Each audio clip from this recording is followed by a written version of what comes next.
শুভ দুপুর। আমন্ত্রণ ব্যবসা বাণিজ্য আর অর্থনীতির সবশেষ খবর এবং বিশ্লেষণ নিয়ে নিউজ 24 এর নিয়মিত আয়োজন বিজনেস আওয়ারে আপনাদের সাথে আছি আমি হোসাইন শাহাদাত। দর্শক, আজকের বিজনেস আওয়ার আমরা একটু ব্যতিক্রমভাবে সাজিয়েছি, কারণ আপনারা জানেন যে অন্তর্বর্তী সরকারের 1 বছর পূর্ণ হলো। এই 1 বছরে অর্থনীতির কি সংস্কার হয়েছে, অর্থনীতি আসলে কোত্থেকে কোথায় এসেছে, অন্তর্বর্তী সরকার কি করতে পেরেছে, কি করতে পারেনি, আরও কি করা যেত, এসব নিয়ে আজকে আমরা বিশ্লেষণ করতে চাই। আমাদের সাথে 3 জন অতিথি আজকে আলোচনায় অংশ নেবেন। এর মধ্যে একজন আমাদের সাথে স্টুডিওতে উপস্থিত আছেন, বিশিষ্ট অর্থনীতিবিদ এবং রেপিডের চেয়ারম্যান ডক্টর আব্দুর রাজ্জাক। আপনাকে স্বাগত জানাচ্ছি বিজনেস আওয়ারে। আমাদের সাথে জুমে যুক্ত হয়েছেন বিকেএমই এর সভাপতি মোহাম্মদ হাতেম এবং প্রাণ গ্রুপের ব্যবস্থাপনা পরিচালক ইলিয়াস মৃধা। তাদের দুজনকেও আমরা স্বাগত জানাই। নিশ্চয়ই আমরা তাদের কাছে যেতে পারবো, তবে তার আগে আমাদের কাছে একটি প্রতিবেদন আছে। 1 বছরে আসলে অর্থনীতি কোথায় গেছে এ নিয়ে একটি প্রতিবেদন আমরা একটু দেখে আসতে চাই।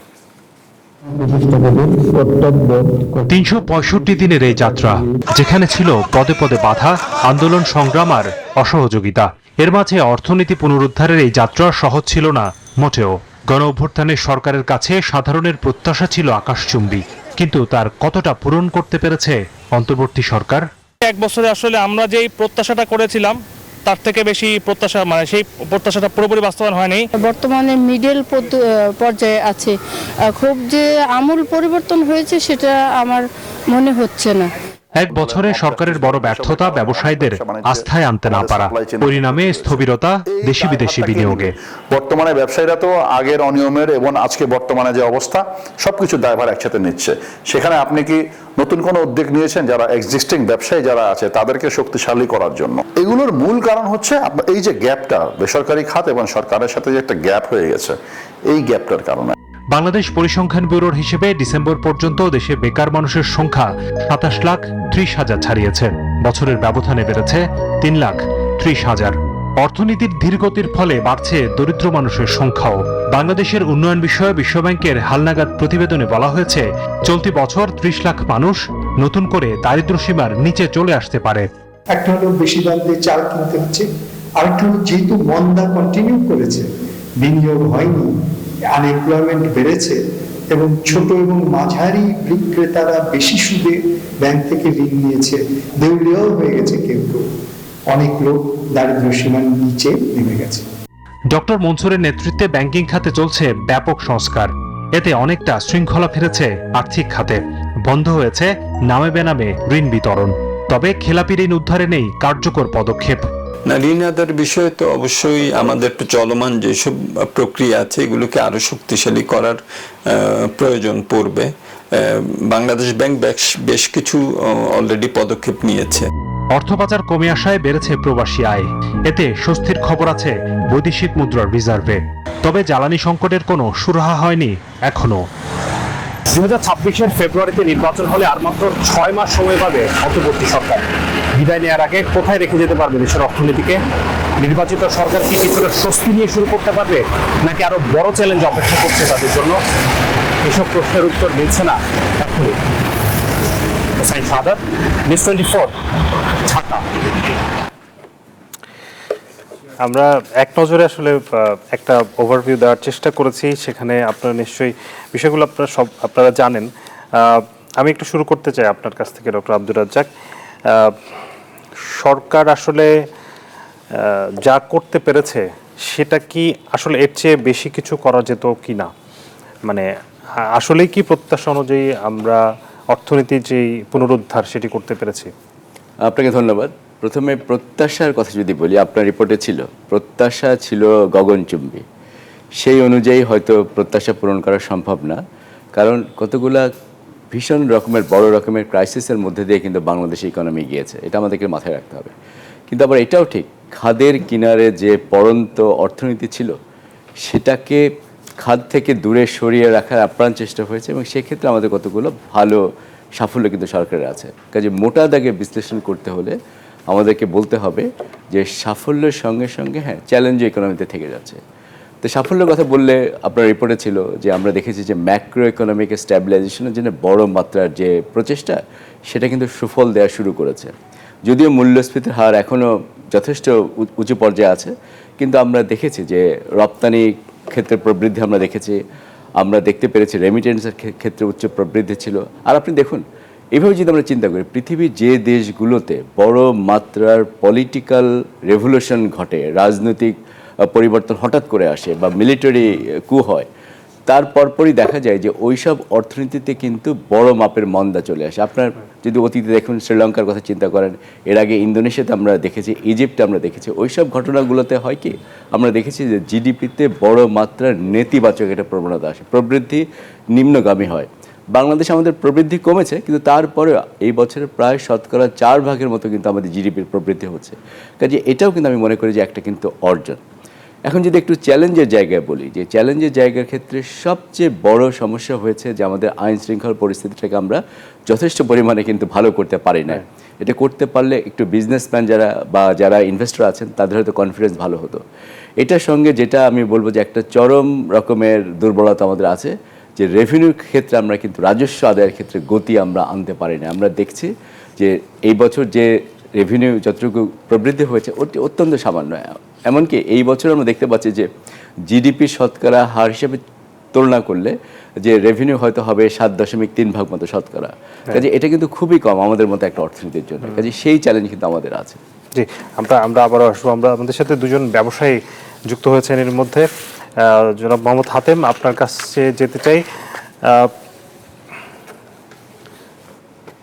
জনাব হাতেম এবং জনাব ইলিয়াস মৃধা, আপনাদের দুজনকে স্বাগত জানাচ্ছি বিজনেস আওয়ারের আজকের এই বিশেষ আয়োজনে। আপনার শুরুতে আমি জনাব হাতেম আপনার কাছে যেতে চাই যে আসলে নানান ধরনের চ্যালেঞ্জ এই মুহূর্তে, বিশেষ করে রপ্তানি খাতে আপনারা সরাসরি যেটার সাথে জড়িত, সেখান থেকে কিছুটা স্বস্তি আছে। যুক্তরাষ্ট্রের বাজারে আমরা কিছুটা শুল্ক কমিয়ে আনতে পেরেছি, কিন্তু ওভারঅল যদি আপনি গত এক বছরের যেই রপ্তানি চিত্র যদি বলেন এবং সরকার যে ধরনের পদক্ষেপগুলো নিচ্ছিল, আমি একটি অর্থ উপদেষ্টাকে কোট করতে চাই। তিনি বলেছিলেন যে আমাদের আসলে অনেকগুলো চ্যালেঞ্জ আছে, তার মধ্যে সবচেয়ে বড় চ্যালেঞ্জ হচ্ছে ব্যবসায়ীদের আস্থায় আনতে না পারা।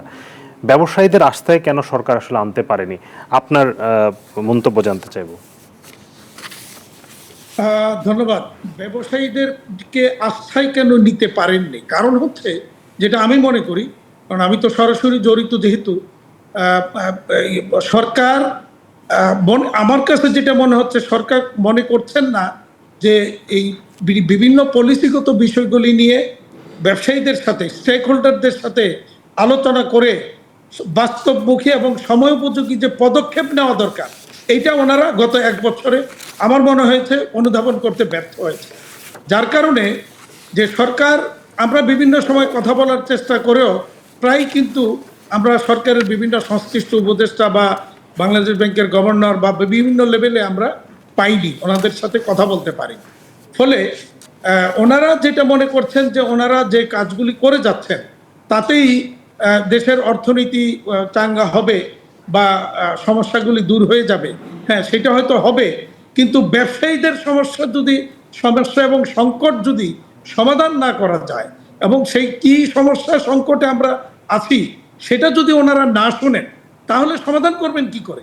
তা যা হবার তাই হয়েছে, যে আলটিমেটলি পাহাড় সমান সমস্যা নিয়ে আমরা সাঁতরে বেড়াচ্ছি। নানা রকমের সংকট, বিশেষ করে ব্যাংকিং খাতে সবচেয়ে বেশি সমস্যা যাচ্ছে। গ্যাস সংকট তো একটা আমাদের আছেই, এরপরও ব্যাংকিং খাতে সবচেয়ে বেশি পলিসিগত সমস্যা চলছে। বিগত দিনগুলিতে, বিগত দুই বছর বলবো, আগের সরকারের শেষ বছর আর এই সরকারের এই এক বছর যে সমস্ত পলিসিগুলি হয়েছে, পলিসিগুলি অধিকাংশগুলি ব্যবসায়ীদেরকে নানাভাবে ক্ষতিগ্রস্ত করছে। আপনি যদি দেখেন যে এই সময় ঋণ খেলাপির পরিমাণ বেড়ে গেছে, এর কারণ কিন্তু বাংলাদেশ ব্যাংকের পলিসি, যেটা আমরা বলবো যে এই সময়ের জন্য এটা রং পলিসি, সময়োপযোগী পলিসি হয়নি, যার কারণে ঋণ খেলাপির পরিমাণ বাড়ছে। ব্যবসায়ীরা নানাভাবে ক্ষতিগ্রস্ত হচ্ছে, নানাভাবে তার ব্যবসা বন্ধ হয়ে যাচ্ছে। ব্যাংকগুলি কোনো একটা ছুতানাতায় দেখা যায় যে তার কার্যক্রম বন্ধ করে দিচ্ছে। এইভাবে বহু অভিযোগ প্রতিনিয়ত প্রতিদিন আমাদের কাছে আসছে বিভিন্ন প্রতিষ্ঠান থেকে, যে তারা ব্যাংকের সাথে, আবার কিছু কিছু ব্যাংক আছে যেমন তাদের ওখানে টাকা আছে, টাকা দিতে পারছে না। 8-10টা ব্যাংক তো এরকম আছে, আপনারা জানেন। আমি ওইসব ব্যাংকের এমডির সাথে কথা বলেছি, বাংলাদেশ ব্যাংকের সাথে কথা বলেছি, তাদের টাকা নেই, দিতে পারছে না বা দিতে পারবে না, এরকম একটা আপনার কাছে আবারও ফিরবো। আমরা একটু জনাব ইলিয়াস মৃধা আপনার কাছ থেকে জানতে চাইবো যে এই যে আমরা প্রতিবেদন আসলে দেখানোর চেষ্টা করেছি যে, এবং যেটি বিবিএস এর তথ্য যে প্রায় 30 লাখ মানুষ, এবং দুঃখিত বিশ্বব্যাংক বলছে যে 30 লাখ মানুষ এই বছর নতুন করে কর্মসংস্থান হারাতে যাচ্ছে, দারিদ্র্য সীমার নিচে নামছে। বিবিএস বলছে যে প্রায় নতুন করে আরও 27 লাখ মানুষ চাকরি হারাচ্ছে। আপনাদের তো অনেক বড় প্রতিষ্ঠান প্রাণ গ্রুপের, সেই জায়গাটাতে আপনারা এখন এই মুহূর্তে কর্মসংস্থানের পরিস্থিতি কেমন দেখছেন, বা গত এক বছরে কি আপনারা আসলে ব্যবসা বাড়াতে পেরেছেন বা নতুন কর্মসংস্থান তৈরি করতে পেরেছেন, নাকি আপনারাও আসলে কিছুটা ব্যয় সংকোচনের চিন্তা ভাবনা করছিলেন এই এক বছর? না, আসলে ব্যয় সংকোচন থেকে, যেমন ধরেন আপনি যদি ক্যাপিটাল মেশিনারি ইম্পোর্ট দেখেন, লাস্ট 1 ইয়ারের মধ্যে কিন্তু ক্যাপিটাল মেশিনারি ইম্পোর্টের দিক থেকে কিন্তু কোনো গ্রোথ হয়নি। তা আপনি যদি ক্যাপিটাল মেশিনারি ইম্পোর্ট না করেন, তাহলে আপনি নতুন এমপ্লয়মেন্ট কিভাবে করবেন? হ্যাঁ, আমার বিএমআরই করার জন্য এসেনশিয়াল কিছু মেশিনারি পত্র আসছে, বাট আপনি যদি আরেকভাবে দেখেন, আমাদের যেগুলো ছিল সোর্স অফ ফরেন ফান্ডিং, যেরকম আমরা চায়না সাইনোসুর থেকে ফান্ডিং নিয়ে কিন্তু আমরা অনেক ইকুইপমেন্ট আনতাম, তা এই গভর্নমেন্ট চেঞ্জ করার পরে চায়না সাইনোসুর কিন্তু ওটা বন্ধ রেখেছে। তারা বলেছে যে না, ইলেক্টেড গভর্নমেন্ট ছাড়া তারা ফান্ড রিলিজ করবে না। আমরা ওয়ার্ল্ড ব্যাংকের উইং আইএফসি থেকে লোন নেই, আমরা কিন্তু অন্যান্য ফরেন ব্যাংক থেকে লোন নেই। তাদেরও একই প্রজেক্টে কিন্তু ইলেক্টেড গভর্নমেন্ট ছাড়া তাদের বোর্ড আপাতত নতুন কোনো প্রজেক্টের স্যাংশন দিতে তারা আপাতত চাচ্ছে না। তার মানে কি, আমি যদি ক্যাপিটাল মেশিনারি ইম্পোর্ট করতে না পারি, ওইভাবে কর্মসংস্থান হবে না। টুকটাক যেগুলো আমাদের ইম্পোর্ট হচ্ছে লোকাল ব্যাংকের হেল্প নিয়ে, বিএমআরই আমরা যা করছি, তার জন্য একটা মিনিমাম লেভেল এমপ্লয়মেন্ট বাড়তেছে। বাট আমি ওভারঅল ক্ষেত্রে যদি সংকুচন নীতি না ধরলেও কস্ট অফ ডুইং বিজনেসটা অনেক বেড়ে গেছে। আগেকার সরকার থাকতে যেভাবেই হোক আমরা কিন্তু সিঙ্গেল ডিজিট ইন্টারেস্ট এনজয় করতাম, এখন কিন্তু ইন্টারেস্ট রেটটা কিন্তু সিঙ্গেল ডিজিটের মধ্যে নেই, 14.5-15% ইন্টারেস্ট রেট উঠে গেছে। তো 14.5-15% ইন্টারেস্ট রেট দিয়ে আমার কিন্তু ধরেন বিজনেসে কিন্তু অবশ্যই আমার কস্ট বেড়ে গেছে, আমি অনেক জায়গায় কিন্তু কম্পিটিটিভনেস হারিয়েছি। এর পাশাপাশি ধরেন আমি যাদের সাথে, যেই দেশগুলোর সাথে আমি কম্পিটিশন করি, আমার প্রোডাক্টটা আমার পার্শ্ববর্তী দেশ অথবা ধরেন অন্যান্য দেশ, তাদের ওখানে কিন্তু ওইভাবে তারা আনস্টেবিলিটি বলেন অথবা তাদের কস্ট অফ ডুইং বিজনেসটা বাড়েনি, ফলে আমাকে কিন্তু আন্তর্জাতিক বাজারে নতুন ভাবে চ্যালেঞ্জ ফেস করতে হচ্ছে। তারপরেও আমরা থেমে নেই, নতুন নতুন আমরা বাজার খোঁড়ার জন্য চেষ্টা করছি, বাজার খুঁজতেছি, নতুন প্রোডাক্ট ডেভেলপমেন্ট করছি, বিভিন্ন জায়গায় আমরা দিচ্ছি। এবং এখন যেহেতু আমরা যত সময়ের মধ্যে বললো, অলরেডি হাসিব সাহেব বলেছেন, আজকের দিন পর্যন্ত কিন্তু আমরা গ্যাস সংকটের সমাধান করতে পারিনি। ফলে কিন্তু ধরেন আমার অনেক ইন্ডাস্ট্রি আছে অলমোস্ট রেডি ফর প্রোডাকশন, আমরা এখনো প্রোডাকশনে যেতে পারিনি। তারপরে তাহলে আমি ইনভেস্টমেন্ট আবার আমি ইকুইপমেন্ট আমি কি করবো, এই জায়গায় কিন্তু আমার হেজিটেশন আছে। তো ওভারঅল যদি বলবো যে যেই দিকে ফোকাস করা সরকার উচিত ছিল, হ্যাঁ, ব্যাংকিং এর ক্ষেত্রে কিছুটা ডিসিপ্লিন বেড়েছে, হয়তো ব্যাংকের কমিটিগুলো রিফর্ম হয়েছে, এই জিনিসগুলোর ক্ষেত্রে অথবা আমাদের ফরেন কারেন্সি রিজার্ভগুলো কিছু বেড়েছে এবং রেমিটেন্স প্রবাহ বেড়েছে, যেহেতু আমরা ধরে নিলাম যে আমাদের হয়তো আমাদের যে হুন্ডি প্রথা বা অন্যান্য কারণে যেভাবে টাকাটা পাচার হতো ওইটা হয়তো কমেছে, বাট আমি একদম জিরো হয়ে গেছে সেটাও আমরা জানি না। তবে আমার মনে হয় আমরা কিছুটা হলো অর্থনীতির ক্ষেত্রে যতটুকু অগ্রসর হয়েছি, শিল্পের ক্ষেত্রে আমাদের প্রত্যাশার তুলনায় আমরা ওইভাবে হতে পারিনি, আমাদের হওয়ার সুযোগ ছিল। নিঃসন্দেহে ইউএস এর সাথে যে টেরিফ নেগোসিয়েশন, এটা আমাদের কান্ট্রি হিসাবে আমরা ভালো করেছি, বাট এখন এইটার ফলে আমাদেরকে নতুন ব্যাপার ভাবতে হবে।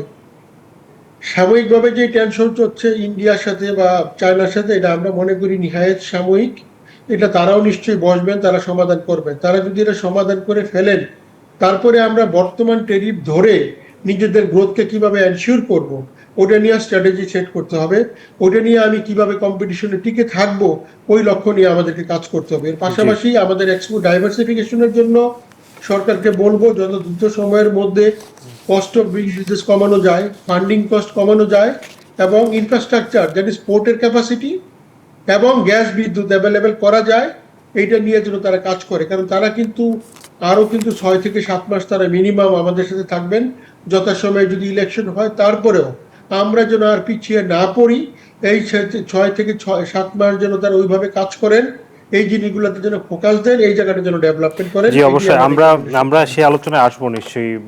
এরই মধ্যে নির্বাচনের যেহেতু একটি সময় ঘোষণা হয়েছে, আমরা এখন জানতে পারছি যে আসলে অন্তর্বর্তী সরকার কতদিন থাকবে, এই সময় আসলে কি করা উচিত, মানে কোথায় রেখে যাবেন আসলে তারা অর্থনীতিকে, সেই বিষয়ে আপনাদের পরামর্শ শুনবো একটি বিরতির পর। দর্শক, বিশেষ আওয়ারের সময় হয়েছে বিরতির পর ফিরছি আবারও।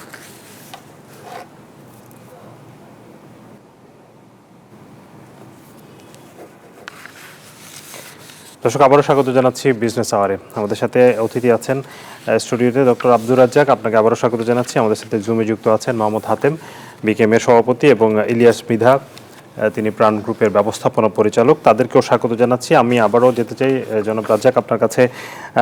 আমরা দেখেছি যে গত এক বছরে সরকারের আসলে নানান ধরনের চ্যালেঞ্জ ছিল, বিশেষ করে মানে আইন শৃঙ্খলা পরিস্থিতি এত অবনতি ছিল, সেটিকে সামাল দিতে সরকারের আসলে বড় সময় পার করতে হয়েছে, যেটির কারণে আমরা দেখেছি যে সরকার আসলে এডিপি বাস্তবায়নে খুব বেশি অগ্রগতি করতে পারেনি, এবং এটি আসলে 13 বছরের মধ্যে আমরা যদি দেখি সবচেয়ে কম এডিপি বাস্তবায়িত হয়েছে, মাত্র 67%।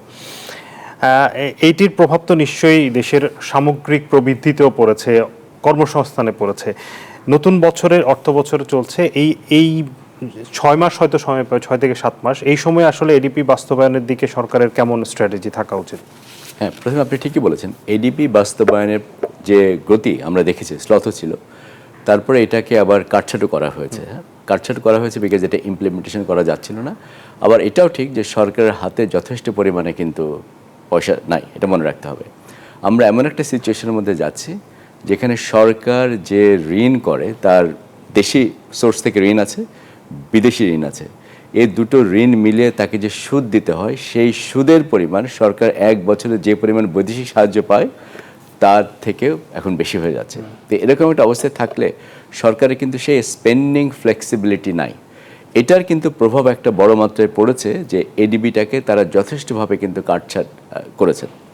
খেয়াল করে দেখুন, আমরা দেখতে পাচ্ছি যে বাংলাদেশে প্রাইভেট ইনভেস্টমেন্ট তো অনেকদিন ধরেই ওই 22 থেকে 24% জিডিপির শতকরা হার হিসাবে ওই জায়গায় ঘুরপাক খাচ্ছে। এটার সঙ্গে অনেক সময় হয়তো আমরা পাবলিক ইনভেস্টমেন্ট বাড়াতে পারতাম, কিন্তু যেহেতু এখন সরকারের অর্থ সংকলন করতে কষ্ট হচ্ছে, সে যথেষ্ট পরিমাণ রেভিনিউ আদায় করতে পারছে না, কাজে চাইলেও কিন্তু সে এডিবিআর কিন্তু বাড়াতে পারবে না। আমরা একটা সেরকম একটা জায়গায় পৌঁছে যাচ্ছি। ফলে আমরা দেখতে পেলাম যে এই বছরে যে অ্যানুয়াল ডেভেলপমেন্ট প্ল্যান যেটা করা হয়েছে, সেখানে বরাদ্দ জিডিপি শতকরা হার হিসাবে এটা 3 ভাগের মতো, যেটা নর্মালি আমরা 5 ভাগ 5.5 ভাগের মতো আমরা এর আগে করে আসছিলাম। কাজে সেখানে গতি শ্লথ হয়েছে। কিন্তু এটাও মনে রাখতে হবে যে আগে যেটুকু আমরা এডিপি ব্যবহার করছিলাম, এটাকে আমরা যথেষ্ট ভালোভাবে ব্যবহার করতে পারছিলাম কিনা, সেটার মধ্যে দুর্নীতি ছিল, অপচয় ছিল, এবং যে প্রকল্পগুলোতে কাজ করলে আমি এমপ্লয়মেন্ট তৈরি করতে পারতাম সেদিকে কিন্তু আগ্রহ অনেক কম ছিল। আমরা দেখেছি দৃশ্যমান প্রকল্প, ব্রিজ করা, প্রেস্টিজিয়াস প্রজেক্টস করা, সেগুলোর ক্ষেত্রে কিন্তু অনেক বেশি আগ্রহ ছিল। এই কারণে সেটা করলে জনগণকে বোঝানো যায় যে অনেক বেশি উন্নতি হচ্ছে, আবার সেটা করলে সেখান থেকে দুর্নীতি অনেক বেশি করা যায়। কিন্তু এমপ্লয়মেন্ট জেনারেট করতে এখন different type of public investment দরকার হবে, এবং সেই ক্ষেত্রগুলো আমরা জানি। আমরা ইনভেস্টমেন্ট বেশি করতে হবে আমাদের হেলথ, আমাদের এডুকেশন, এই দুটো সেক্টরে যদি আমরা বেশি পরিমাণে ইনভেস্ট করতে পারলে আমরা কিন্তু সেখানে যথেষ্ট পরিমাণে এমপ্লয়মেন্ট জেনারেট করতে পারবো। কেয়ার ইকোনমি আর একটা উদাহরণ, বাংলাদেশে যেহেতু এখন জনগোষ্ঠীর বয়স বাড়ছে, কেয়ার ইকোনমি আপনি জানেন যে এটা একটা বড় একটা চ্যালেঞ্জ হয়ে দাঁড়িয়েছে। কাজে সেখানে যদি আমরা বিনিয়োগ করি, সেখানে কিন্তু যথেষ্ট মাত্রার আমরা কিন্তু এমপ্লয়মেন্ট তৈরি করতে পারবো। সেদিকে কিন্তু আমাদের এখন পর্যন্ত আগ্রহ নাই, ভালো কিন্তু পলিসি আমরা তৈরি করতে পারি নাই। হ্যাঁ, কাজে এই সবগুলো মিলে আমি মনে করি যে খালি এডিপির সাইজ ইস্যু না, এডিপিটাকে আমরা কোথায় ব্যবহার করবো, আমাদের প্রায়োরিটিস কি, সেটা কিন্তু আমাদেরকে চিন্তা করতে হবে। আমরা একটু 3 নম্বর কার্ডটা একটু চালাতে চাই। সেখানে পরিকল্পনা উপদেষ্টা কিছুদিন আগেই তিনি বলেছিলেন যে কেন আসলে কম, বলছে যে সরকার অনেক প্রকল্প পুনর্মূল্যায়ন করেছে, কিছু বাতিল করেছে, এবং আগের সরকারের নেওয়া অনেক প্রকল্প পুনর্গঠন করেছে। শাসন পরিবর্তনের পর অনেক প্রকল্প পরিচালক এবং ঠিকাদার চলে যাওয়ায় প্রকল্প বাস্তবায়নের ধারাবাহিকতা বিঘ্নিত হয়েছে, ফলে প্রকল্প বাস্তবায়নের গতি কমেছে। তার মানে আসলে গত সরকারের যেই অনিয়ম দুর্নীতি, সেটির কিন্তু প্রভাব এখনো আমাদের এডিবি বাস্তবায়নে আছে। বিশেষ করে ঠিকাদারদের মধ্যে অনেক বেশি অনিয়ম ছিল, দুর্নীতি ছিল, তারা এখন কাজ করছে না। এটি করতে হয়তো একটু সময় লাগছে। আমরা আবারও যেতে চাই, জনাব হাতেম আমাদের সাথে আছেন।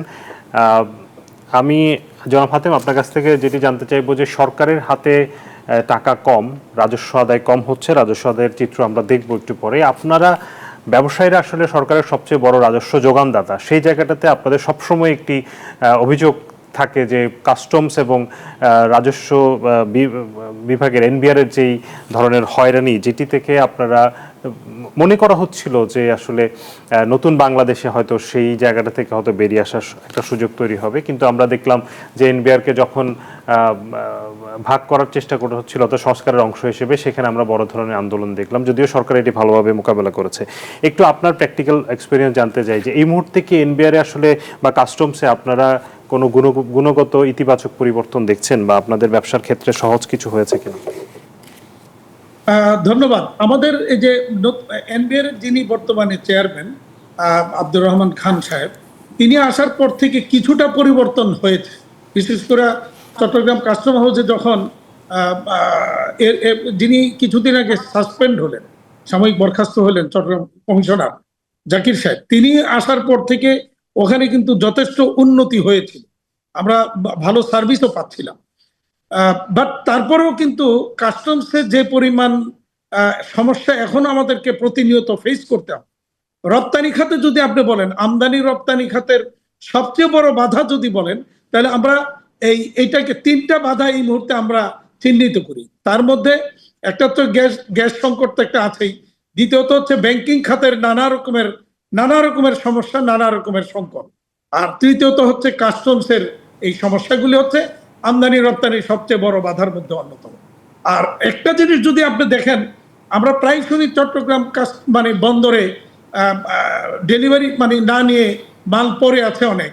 এটা যদি আপনারা একটু অনুসন্ধান করেন তাহলে দেখবেন এর 80 to 90% কারণ হচ্ছে কাস্টমসের নানা রকমের সমস্যা তৈরি অনাহত অন্যায়ভাবে সমস্যা তৈরি করে তারা সেখানে এইভাবে মালগুলি রিলিজ করতে দিচ্ছে না। সম্প্রতি যদি আমি একটা জাস্ট সংক্ষেপে একটা উদাহরণ দিই, প্রায় 2 বা 2.5 মাস থেকে 3 মাসের মতো হয়ে গেছে, আমাদের এক আমদানি গার্মেন্টস মালিকের একটা পণ্য আসছে প্রায় 98 কি 99 হাজার ডলারের।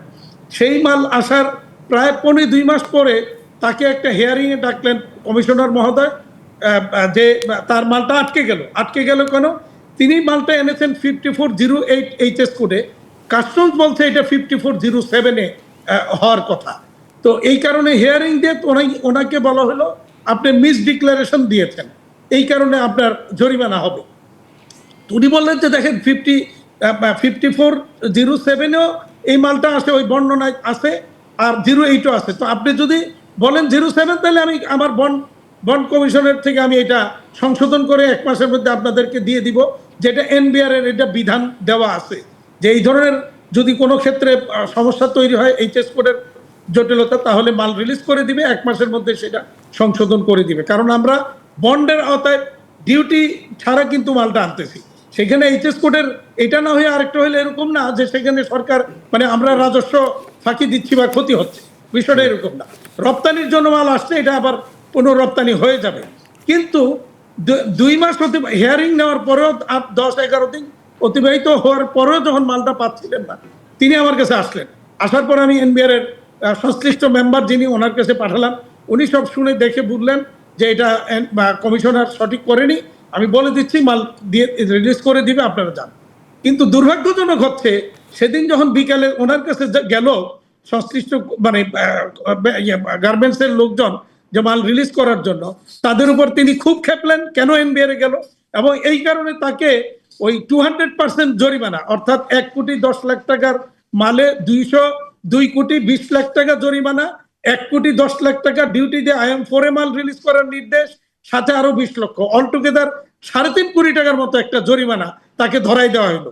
যেখানে এবং এরপরে ধরাই দেওয়ার পরে আমি এটা এনবিআর চেয়ারম্যান মহোদয়কে জানানোর পরেও মালটা রিলিজ করতে পারেন। তার মানে আসলে এখনো এইসব হয়রানি আসলে চলছে, নিশ্চয়ই এই জায়গাটাতে আসলে কাজ করার সুযোগ আছে। আমি জনাব ইলিয়াস মৃধা আপনার কাছে কিন্তু না সাদাত, আমি এখানে আমার বক্তব্য হচ্ছে এই কমিশনার মহোদয়, আমি জানি যে ওনার সম্পর্কে উনি খুব ভালো মানুষ, মানে কিন্তু ভালো মানুষ হয়ে দেশের এত বড় যে ক্ষতি উনি করলেন এবং ওই প্রতিষ্ঠানের ক্ষতি করলেন, এইটার কি হবে? এর বিচার কে জি করবে? অবশ্যই, এইটা নিশ্চয়ই আমরা একটু আপনার জানতে চাই। নিশ্চয়ই আপনার এই বক্তব্য নিশ্চয়ই সংশ্লিষ্ট কর্তৃপক্ষের কাছে নিশ্চয়ই পৌঁছাবে। আমরা আশা করব যে এই ব্যবস্থা নেওয়া হবে। আমি জনাব ইলিয়াস মৃধা আপনার কাছে যেতে চাই যে এই যে আপনি বলছিলেন যে মানে রপ্তানি বহুমুখীকরণের কথা, আপনারা তো খাদ্যপণ্য রপ্তানি করেন, বিভিন্ন ধরনের পণ্য রপ্তানি করেন, প্লাস্টিক পণ্য রপ্তানি করেন।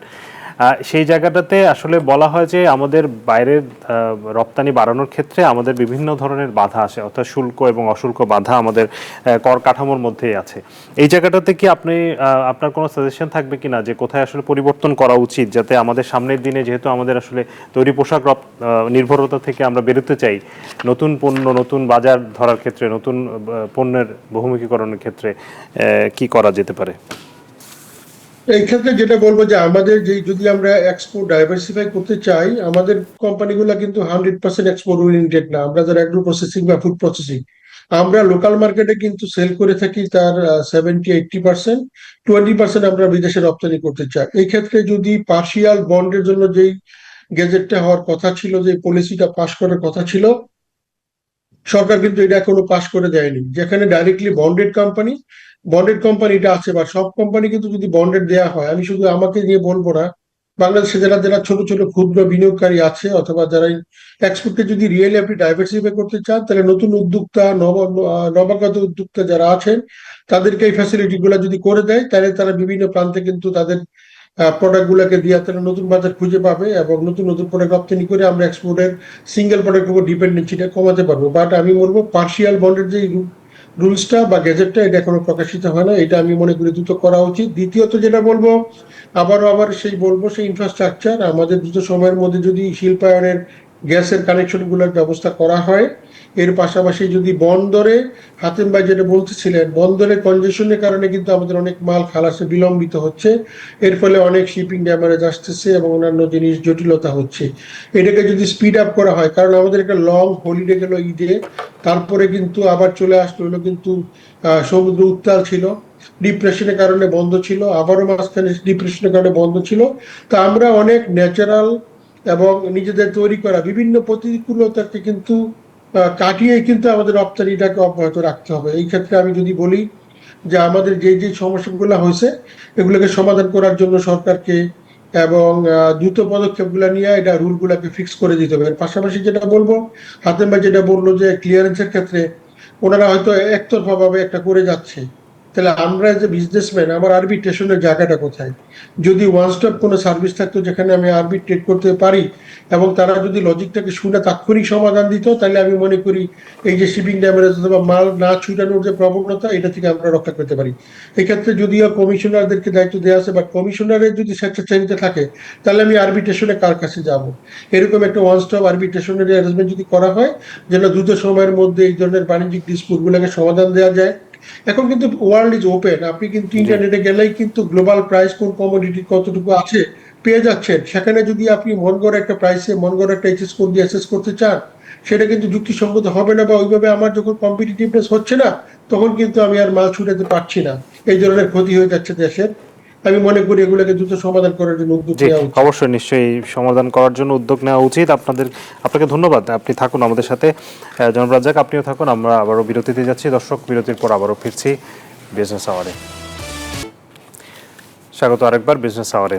আমরা আলোচনা করছি আসলে সরকারের এক বছরে কর্মসংস্থানহীন পুনরুদ্ধার, আমাদের এই শিরোনামে আমরা আজকে আলোচনা করছি। আমাদের সাথে তিনজন অতিথি আছেন। আমরা এই মুহূর্তে একটু দেখতে চাই যে সরকারের রাজস্ব আদায়ের যে চিত্র গত এক বছরে, সেটির পরিস্থিতি একটু জানতে চাই। যে প্রাথমিক লক্ষ্য ছিল 4,80,000 কোটি টাকা আদায়ের, পরে সংশোধিত লক্ষ্য করা হয়েছে 4,60,000, কিন্তু আদায় হয়েছে এরও অনেক বেশি কম, মানে 3,70,000 কোটি টাকা আদায় হয়েছে। ঘাটতি আছে 92,526 কোটি, প্রায় 20% কম রাজস্ব আদায় হয়েছে।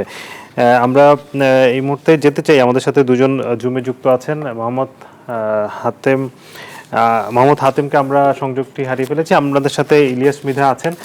জনাব ইলিয়াস মৃধা, আপনার কাছ থেকে যেটি জানতে চাইবো যে আগামী বছর আমরা এলডিসি গ্র্যাজুয়েশন করতে যাচ্ছি এবং সরকার এখন পর্যন্ত আমরা যতটুকু জানি যে অন্তর্বর্তী সরকার এই ব্যাপারে সিদ্ধান্তে পজিটিভলি আছে যে আমরা করব। সেক্ষেত্রে আসলে এইটি মোকাবেলা করার জন্য আমাদের যে প্রস্তুতি সেটি কি আসলে আমরা নিতে পারছি, বা এই ধরনের কোনো আলোচনা বা কোনো ধরনের ডায়ালগ আমরা দেখতে পাচ্ছি না, কোনো পদক্ষেপ এখন পর্যন্ত আমরা দেখিনি যে আসলে কিভাবে আমরা কি করব।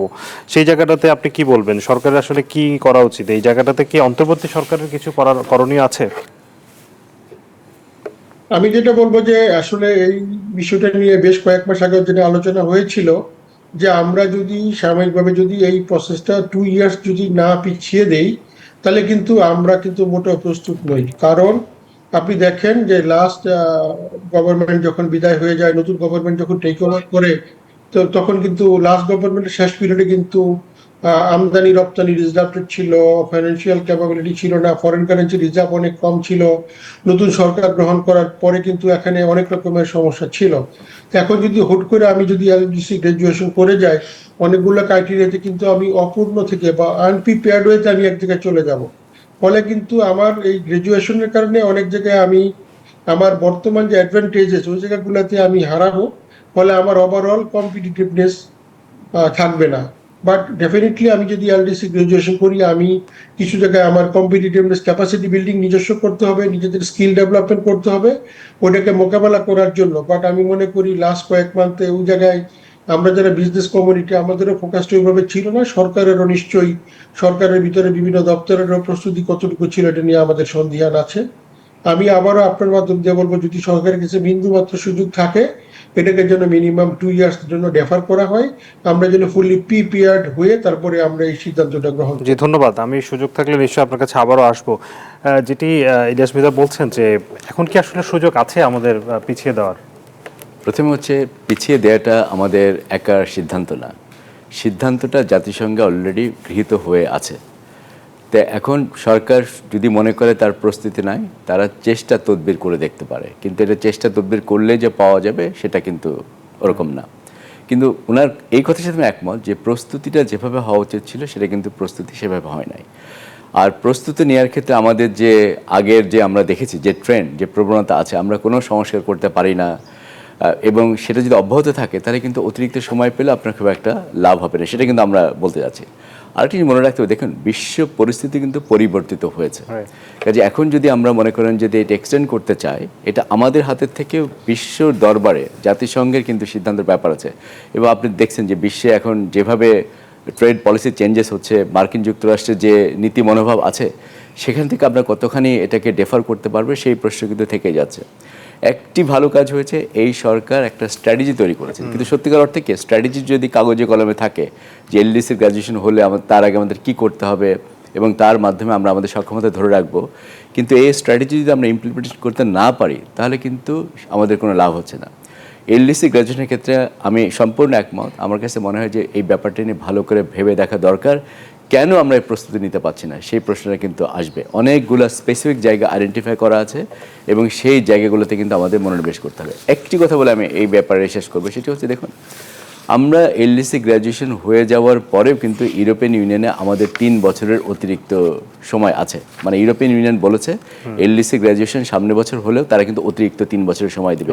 ইউকেতেও আমরা কিন্তু অতিরিক্ত সময় পাবো, একইভাবে আরও কয়েকটি দেশের মার্কেটেও কিন্তু খানিকটা অতিরিক্ত সময় পাবো। কাজে প্রশ্নটা হচ্ছে আমার এই জায়গাটায় অতিরিক্ত সময় যে নাই সেটা কিন্তু না, কিন্তু আমি যে কারণে খুবই উদ্বিগ্ন যে আসলে তো আমরা এটা নিয়ে কোনো প্রস্তুতি দিকে যাচ্ছি না, আমরা তো সঠিক প্রস্তুতি নিতে পারছি না, সেই জায়গাটা আমার অনেক চিন্তা আছে। সিপিডি নির্বাহী পরিচালক ডক্টর ফাহমিদা খাতুন তিনি বলেছেন যে ব্যাংক খাতের বাইরে অর্থনীতিতে যেসব সংস্কার জরুরি ছিল সরকার 1 বছরে সেখানে খুব একটা উদ্যোগ নেয়নি। উচ্চ পর্যায়ের একটি টাস্কফোর্স কমপক্ষে 17টি খাত নিয়ে বিভিন্ন সংস্কারের সুপারিশ করেছিল, যার মধ্যে অনেকগুলো শুধু পলিসি পরিবর্তন করেই করা যেত, যেগুলো সরকার আসলে করে নাই। এবং তিনি বলছেন যে আমলাতান্ত্রিক জটিলতা, দুর্নীতি, চাঁদাবাজি কমেনি, সঙ্গে রয়েছে রাজনৈতিক অস্থিরতা, ফলে বিনিয়োগ করতে শঙ্কিত ব্যবসায়ীরা, তাই কর্মসংস্থানও হচ্ছে না। অথচ কর্মসংস্থান বা চাকরির জন্য গত বছর জুলাই আন্দোলন হয়েছিল। এই যে আমি আসলে এটিতে গুরুত্ব দিতে চাই, আমার প্রতিবেদনে আসলে আমি এই বিষয়টাকেই গুরুত্ব দিতে চেয়েছি, কারণ হচ্ছে কর্মসংস্থান যদি না হয় সামাজিক অস্থিরতা বাড়বে। আমরা এবং দেখতে পাচ্ছি আমরা প্রতিনিয়ত চাঁদাবাজি বাড়ছে, ছিনতাই বাড়ছে, এবং এটির কারণে সরকার সামনে মানে সরকার তো বেকায়দায় পড়ছে, সাধারণ মানুষও আসলে সাফার করছে। সেই জায়গাটাতে আসলে কর্মসংস্থানের জায়গাটাতে কেন সরকার সেভাবে গুরুত্ব দিচ্ছে না? আপনার সাথে এই বিরতির সময় যেটা আলোচনা হচ্ছিল যে সুদের হার না কমানোর ফলে বিনিয়োগ কমছে, যেটার কারণে কর্মসংস্থানের সুযোগ নতুন করে সৃষ্টি হচ্ছে না, সেই জায়গায় কেন্দ্রীয় ব্যাংকের পলিসি বা কি হওয়া উচিত? হ্যাঁ, আমি যদি সংক্ষেপে বলি, দেখুন, কর্মসংস্থান বাড়ানো এটা একটা হচ্ছে কিন্তু মিডিয়াম টু লং টার্মের চিন্তা। এটা 1 বছরের মধ্যে কোনো সরকার কর্মসংস্থান বাড়াতে পারবে না, এটা আমি পরিষ্কার করে বলতে চাই। তারপরে দেখুন, এই সরকারের যে অর্থনীতির যে ব্যবস্থাপনা সেটা কিন্তু নির্ভর করেছে যে কোন অবস্থায় আমাদেরকে আগে সরকার রেখে গিয়েছিল। যেখানে অনেক বেশি মূল্যস্ফীতি হচ্ছিল, মানে তাদেরকে কিন্তু এই মূল্যস্ফীতিটাকে কন্ট্রোল করার চেষ্টা করতে হয়েছে, এবং এটা করার একটা উপায় হচ্ছে সুদের হার বাড়ানো। এবং এটা করতে যে হলো কি, আমরা তখন দেখলাম যে প্রাইভেট ইনভেস্টমেন্টকে আমরা ডিসকারেজ করে ফেলছি। কিন্তু অর্থনীতির যে প্রয়োজন ছিল, কারণ আমরা যদি মূল্যস্ফীতিকে নিয়ন্ত্রণে না আনতে পারি তাহলে কিন্তু মিডিয়াম টার্মের যে আমাদের ইকোনমির যে সক্ষমতা সেটা কমে যাবে, এবং দীর্ঘদিন যাবত আমরা দেখব যে ইনভেস্টমেন্ট হবে না, এবং সেখান থেকে আরও কিন্তু প্রবলেমটা একটা খারাপ জায়গায় যাবে।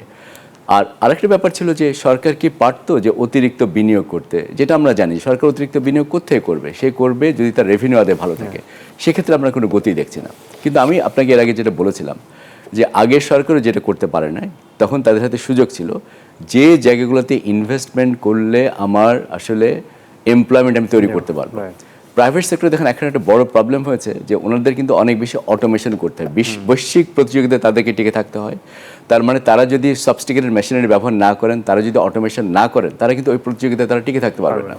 এবং এই তখন যদি আমরা অটোমেশনের দিকে যাই, টেকনোলজিক্যাল ডিপেন্ডিংয়ের দিকে যাই, তখন কিন্তু আমরা যথেষ্ট মাত্রায় কিন্তু আমরা চাকরি তৈরি করতে পারবো না। সেটা কিন্তু বাংলাদেশে হয়েছে, শুধু বাংলাদেশ না, আপনি ইন্ডিয়া, চায়নায় দেখেন, ইউথদের জন্য, যুব সম্প্রদায়ের জন্য, তাদের জন্য কিন্তু চাকরি তৈরি করাটা এখন কিন্তু কঠিন একটা কাজ হয়ে পড়ছে। এই জন্যে একটা ভালো স্ট্র্যাটেজি হতে পারে পাবলিক ইনভেস্টমেন্ট যে জায়গাটায় করলে আমি সবচেয়ে বেশি চাকরি তৈরি করতে পারতাম, সেখানে মনোনিবেশ করতে পারতাম। যেমন দেখুন, একটা সুযোগ ছিল যদি সরকার বাজেটে বলতো যে তারা একটা অ্যাপ্রেন্টিসশিপ প্রোগ্রাম সাপোর্ট করবে সারা দেশে, সেখানে প্রাইভেট সেক্টরের লোকজন যদি যুব সম্প্রদায় থেকে তাদেরকে নিয়ে তাদেরকে চাকরি দিতে চান, তাহলে সরকার একটা সাবসিডি দিবেন বা ইনসেন্টিভ দেবেন, তাহলে হয়তো আমরা দেখতাম যে হয়তো কিছু আমরা তাদেরকে চাকরি বাজারে নিয়ে আসতে পারতাম। আমরা কিন্তু সেটা দেখি নাই। কাজে ইনোভেশন যেগুলো করতে পারতেন, আমি অবশ্যই বলবো ইনোভেশনের জায়গাগুলোতে কিন্তু ঘাটতি ছিল, এটা আমাদেরকে কিন্তু মনে রাখতে হবে। আর ওভারঅল ডক্টর ফাহমিদা খাতুন যা বলেছেন এই ব্যাপারে আসলে দ্বিমত পোষণ করার কোনো অবশ্যই। আপনাকে ধন্যবাদ। আমি আবারও জনাব ইলিয়াস মৃধা আছেন আমাদের সাথে। জনাব ইলিয়াস মৃধা, আপনার কাছ থেকে আসলে আমরা সব শেষ এবারের মতো আসলাম, যেটি জানতে চাইবো যে আপনারা কি, আমরা শুনতে পাই যে ব্যবসায়ীরা আসলে একটি রাজনৈতিক সরকারের অপেক্ষায় আছে, অনেকেই হয়তো বিনিয়োগ নিয়ে বসে আছেন, তিনি আসলে তারা দেখতে চাচ্ছেন কারা ক্ষমতায় আসছে, রাজনৈতিক সরকার আসছে, তারা একটা আস্থার জায়গা তৈরি হবে। আসলে কি তাই কিনা? আপনারা কি আসলে একটি রাজনৈতিক সরকারের অপেক্ষায় আছেন, বা নির্বাচন হলেই কি আসলে ব্যবসা বাণিজ্য অর্থনীতি ঘুরে দাঁড়াবে? আমি বলবো এজ এ বিজনেস হাউস আমরা রাজনৈতিক সরকারের প্রতীক্ষা আছি, এটা ঠিক না। বিজনেস সবসময় আমাদের একই রকম চালাতে হয়, বাট আমরা কিন্তু বিভিন্ন স্টেক হোল্ডারদের নিয়ে কাজ করে থাকি। ফলে আমি যখন নতুন ইনভেস্টমেন্ট বা কোনো জয়েন্ট ভেঞ্চার প্রপোজাল অথবা নতুন প্রজেক্ট নিয়ে যখন কাজ হয়, আমার যারা লেন্ডার তারা কিন্তু জানতে চায় পলিটিক্যাল স্ট্যাবিলিটি কিরকম, পলিটিক্যাল স্ট্যাবিলিটি আছে কিনা, এবং তখন তারা মনে করে একটা ইলেকশন, একটা পলিটিক্যাল গভর্নমেন্ট থাকলে তারা নেক্সট 4-5 ইয়ার্সের জন্য স্টেবল থাকবে গভর্নমেন্ট, এটা এজিউম করেই তারা ইনভেস্টমেন্টটা করে এবং প্রজেক্টটা কমপ্লিট করা যাবে বলে ধরে নেয়। তার জন্য বাট এজ এ কোম্পানি আমাদের রাজনৈতিক সরকার থাকলে অনেক রকমের হবে, না থাকলে হবে না, নট নেসেসারিলি। বাট আমাদের ক্ষেত্রে আমরা মনে করি এই সরকার যেহেতু শর্ট টার্ম, তার হয়তো লং টার্ম বিষয় নিয়ে তার ওই প্রজেক্টগুলোকে যেগুলো কমপ্লিট করা যাবে না ওই অ্যাঙ্গেলে তারা ওইভাবে ফোকাস দিচ্ছে না। বাট আমি যদি মনে করি পলিটিক্যাল গভর্নমেন্ট যদি হয় এবং তারা জানে যে তারা নেক্সট 5 ইয়ার্সের জন্য আসছে, তাহলে কিন্তু আমরা যদি তাদের কাছে যাই, তারা কিন্তু 5 বছরের মধ্যে বিজনেস কমিউনিটিকে কিভাবে হেল্প করা যায় এবং তাদেরকে একটা পাবলিকের সামনে তো একটা সাকসেস দেখাতে হবে, এবং সাকসেস দেখাতে গেলে যে প্রকল্পগুলো নেওয়া দরকার, যে অসুবিধাগুলো আছে এগুলো কিভাবে দূর করলে তারা আমাদের বিজনেস গ্রোথ বলেন, এক্সপোর্ট গ্রোথ বলেন, ওটাকে এনশিওর করতে পারে, তারা এজ এ কোলাবোরেটিভ হিসাবে কাজটা করবে। এখন কিন্তু যারা গভর্নমেন্টে আছেন তাদেরকে হলো যে তারা আগের গভর্নমেন্ট যতটুকু খারাপ করেছিল, কোন কোন জায়গায় কি কি সংস্কার কতটুকু রেকটিফাই করেছে, এটা তাদের এজেন্ডা টপ প্রায়োরিটি, ওইটা তারা করার চেষ্টা করছে। বাট আমরা এজ এ বিজনেস কমিউনিটি আমরা কি চাই? আমরা ইকোনমিক্যাল গ্রোথ চাই, ইকোনমিক্যাল ডেভেলপমেন্ট চাই, মোর ইন্ডাস্ট্রিয়ালাইজেশন চাই, মোর জব ক্রিয়েশন চাই। এর ফলে জন্য আমাদের রেভিনিউ বাড়ে, সবকিছু বাড়ে। তো এগুলা যদি করতে চাই, আমি স্টেক হোল্ডারের বাইরে কিন্তু কেউ নয়। ফলে আমার সাপ্লায়ার বলেন, আমার ফাইন্যান্সিয়াল বলেন, আমার ওন ম্যানেজমেন্ট বলেন, আমার এক্সপোর্টার যখন বিভিন্ন দেশে আমি যাই, তারা এই কোয়ারিগুলো আমাদেরকে দেয়। বিভিন্ন বায়াররা কিন্তু এই কোয়ারিগুলো আমাদেরকে দেয়। আমি যখন কোনো অর্ডার অন্য দেশ থেকে এসে আনার ট্রাই করি, অথবা যখন আমি কোনো মেইন স্ট্রিম মার্কেটে যখন নিজেকে লিস্টিং করাতে চাই বিভিন্ন প্রোডাক্ট দিয়ে, তারা কন্টিনিউয়াস সাপ্লাইয়ের জন্য এটা নিয়ে কিন্তু কনসার্ন, তারা জানতে চায় এটা কি হবে। কারণ যদি মাঝখানে আমার সাথে সে যাওয়ার পরে যদি প্রোডাকশন সাপ্লাইটা ডিসরাপ্টেড হয়, তাহলে তার ব্র্যান্ড, তার বিজনেসটা সাফার করবে, সেই রিস্কটা নিতে চায় না। জি, কারণ সারা পৃথিবীতে অবশ্যই। যখন কোভিড এর পরে কিন্তু একটা স্ট্র্যাটেজি আসছিল যে চায়না প্লাস, সব বায়াররাই চায়নার প্যারালাল আর একটা কান্ট্রি কিন্তু খুঁজে নিতে চায়। ওখানে চয়েস ছিল ইন্ডিয়া, ভিয়েতনাম, বাংলাদেশ। জি, আমাদের আসলে আরএমডির জন্য নয়, নন জনাব আরএমডির ইলিয়াস জন্য মির্জা আমাদের একেবারে আমি মনে করি একেবারে শেষের দিকে আমরা নিশ্চয়ই আপনি যেটি বলতে চাচ্ছেন যে রাজনৈতিক স্থিতিশীলতা দরকার। আমরা জনাব আব্দুর রাজ্জাক আপনাকে দিয়ে শেষ করতে চাই, 1 মিনিটে যদি বলেন যে রাজনৈতিক স্থিতিশীলতা আসবে, আমরা আশা করি অবশ্যই, কিন্তু সেটি কতটা আসবে আসলে নিশ্চিত করে বলা যাচ্ছে না। আগামী 6 মাস পরে নির্বাচন, আপনি কি আশা করছেন অর্থনীতিতে কি হতে যাচ্ছে? আমি অবশ্যই আশা করি যে আমাদের রাজনৈতিক স্থিতিশীলতা ফিরে আসবে এবং আমরা যে সংস্কারগুলো করতে চাই সেই সংস্কারগুলোতে উপরে যেন ওই রাজনীতির যে পরিবর্তন হবে সেখানে যেন আসলে একটা অঙ্গীকার আসে। পলিটিক্যাল কমিটমেন্ট না আসলে এই সংস্কারগুলো করা যাবে না। সামনে 6-7 মাসের জন্য আমি আধা মিনিটে 4টা প্রায়োরিটি কথা বলে শেষ করতে চাই। প্রথমটি, আইন শৃঙ্খলা পরিস্থিতির উন্নতি হওয়াটা অত্যন্ত গুরুত্বপূর্ণ, তাহলে ব্যবসায়ীদের খানিকটা আস্থার মধ্যে আনা যাবে। ইলেকশনে যে কার্যক্রম চলবে আপনি জানেন, তখন অনেক টাকা পয়সা খরচ হয়, এটা অর্থনীতির জন্য ভালো হবে। দ্বিতীয় হচ্ছে, আমি মনে করি যে জ্বালানি সরবরাহটা সরকার উচিত নিশ্চিত করা। তৃতীয়, আমি মনে করি যে আমাদের যে ম্যাক্রো ইকোনমিক স্থিতিশীলতা আছে এটাকে সুসংহত করা, বিশেষ করে যদি মূল্যস্ফীতিটাকে আমরা আরেকটু কমিয়ে আনতে পারি তাহলে সেখান থেকে আমরা সবাই সুবিধা পাবো। আর শেষ বলবো যে এলডিসি গ্র্যাজুয়েশনের প্রস্তুতি কোথায় সেটা একটু ভালো করে ভেবেচিন্তে করা দরকার এবং সামনে 6 মাসে সেটা একটা প্রায়োরিটি, একটা এরিয়া হওয়া উচিত।